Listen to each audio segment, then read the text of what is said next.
So sweat equity is about putting in work without the guarantees, the current guarantees.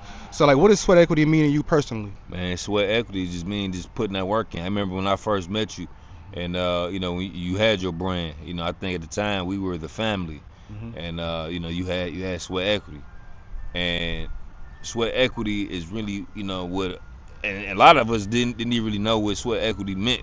Growing up in the hood. You know what I'm saying? But it's really just putting in that footwork. You know what I'm saying? Because you can have the equity. You can have the money. You can pay for shit, or you can just put the work in.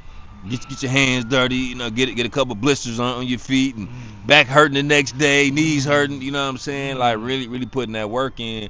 So that's kind of what I stand on, you know what I'm saying? Like I was able to get here through sweat equity, you know what I'm saying? But then as I mentioned earlier, like I'm a real Gemini, so yeah, I don't mind putting in the sweat equity, but also now, hey, shit, let's take the money and so that way we ain't gotta work as hard as we did before. Mm-hmm. But Mm-hmm. sometimes the sweat equity is needed. Mm-hmm. Um, and that's what I tell a lot of aspiring actors and a lot of aspiring filmmakers.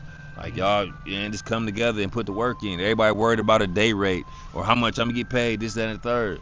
Put that work in, put the sweat equity in, and you gonna get paid on the back end, my baby. Mm-hmm. You know what I'm Come saying? on Like now. shit, you gonna get to it, man. But that's what sweat equity is.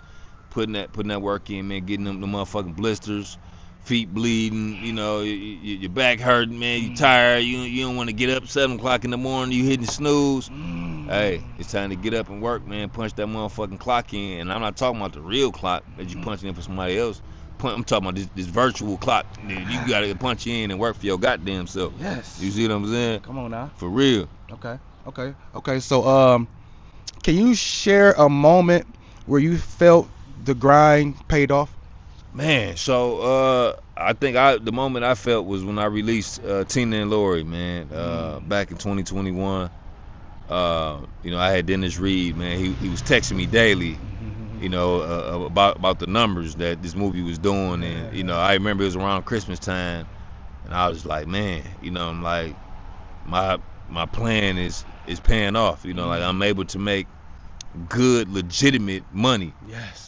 And it was just like he was texting me every day, like, how does this sound? How does that sound? I just remember it was like leading up to Christmas. I'm like every fucking day.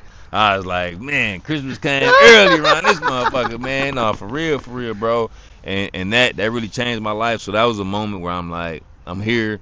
And then I think the first time I got booked, shout out to Denise. She's down in Houston. The first time I got booked for an out of town